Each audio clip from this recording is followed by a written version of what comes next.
That's not hyperbole. Adam Silver, the NBA commissioner who's been hands-off with WNBA operations for years, just inserted himself directly into CBA negotiations.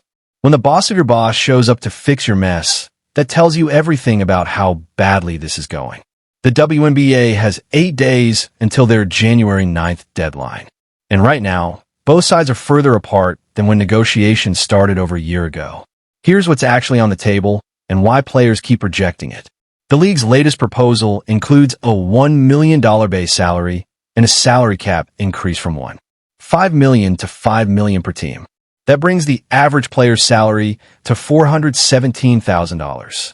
For context, that's nearly triple what players made just 3 years ago. The proposal also included full player housing, comprehensive health care, and improved travel conditions. But here's where it gets complicated. The revenue-sharing model the league proposed would give players 50% of a specific revenue metric, but that metric excludes media rights revenue and deducts certain expenses first.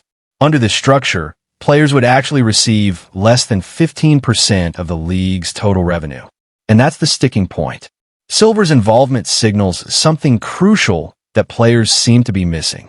The NBA has subsidized WNBA operations for 27 years straight. Every single season has operated at a loss.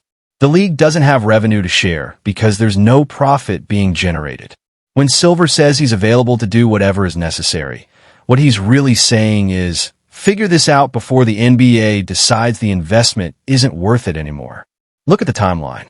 Caitlin Clark entered the league in April 2024, and suddenly ratings exploded. The Indiana Fever averaged 1.2 million viewers per game during the regular season, with their playoff games hitting 3.2 million viewers. That's legitimate, measurable growth. But one breakout rookie doesn't erase 3 decades of financial losses.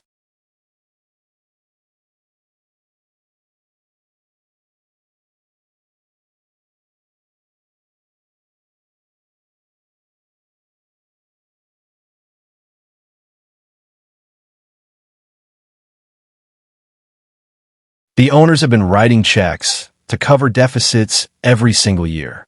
And now they're being asked to share revenue that doesn't exist yet. This is where the conflict of interest gets really interesting.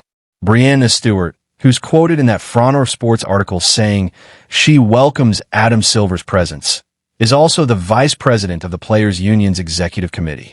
She's one of the primary negotiators sitting across from league ownership. But Stewart also co-founded Unrivaled, the new 3-on-3 basketball league that's launching this month as a direct competitor to overseas opportunities. Now, think about the incentives here.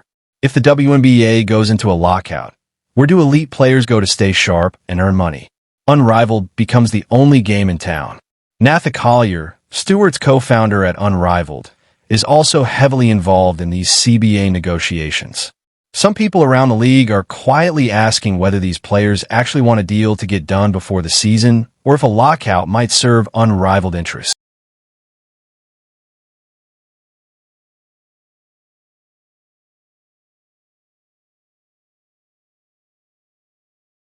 The Players Union keeps pointing to NBA revenue sharing as the model they want. In the NBA, players receive 50% of basketball-related income. That's the standard professional sports model, and it works because the NBA generates $11 billion in annual revenue. The WNBA generated approximately $200 million in revenue in 2024, which sounds impressive, until you realize that's less than 2% of what the NBA brings in. Here's the math. That matter. If WNBA players got the same 50% revenue share as NBA players, and you divided that among the league's 144 roster spots, the average salary will be around $690,000. That's actually higher than the $417,000 being offered. But that calculation assumes the league breaks even, which it doesn't. Factor in the actual operating losses, and the current proposal starts looking generous rather than insulting.